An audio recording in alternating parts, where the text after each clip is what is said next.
A courtroom is a place anyone can come seek justice. But whether you're talking about the jury box, bench, or counsel table, sometimes it isn't always diverse.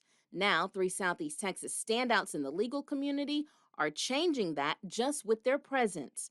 But make no mistake about it, they don't just show up, they do the work.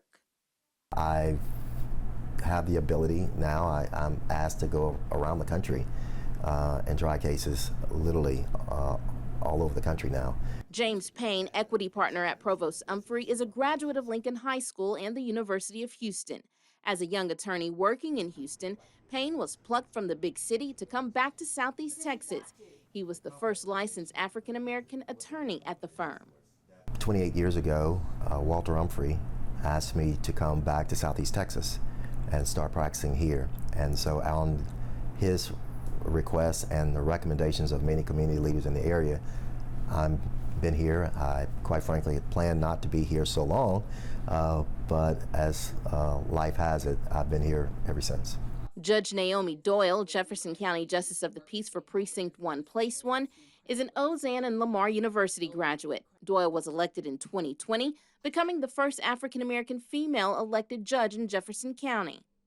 By the standards of politics, I was young, even though I didn't feel like I was young. But by the standards, I was young, and so those things kind of, made me question, like, well, am I ready? But then I was like, but you've done all these other things, so yes, you are. Then in 2022, Sheree Reed, another Lamar grad, made her mark in the history books, becoming the first female city attorney for the city of Beaumont. Well, I think I know more about municipal law now than I did in 2011, which is a good thing. And yeah, I've learned, every day is different. And so even though I've been here 13 years and I've been doing this job for 13 years, I learned something new, if not every day, every week. Reed and Doyle explain at first, even with education and skills and the faith of voters and city leaders, they question their readiness for their roles.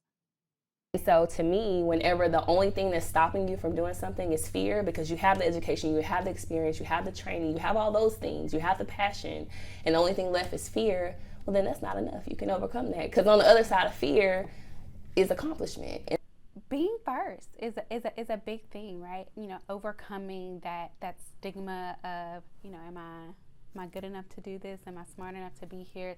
That imposter syndrome, if you will. So there's a lot of. Payne explains how he's experienced sometimes justice isn't so blind when it comes to people of color.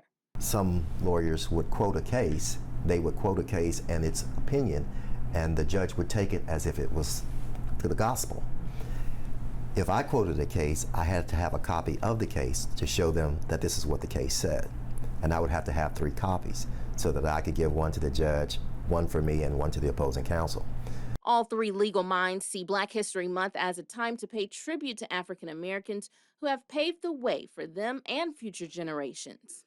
I think that history is important because if we don't have our history, if we don't know where we came from, we'll repeat the same mistakes and act like we don't know the solutions, but actually the solutions already exist.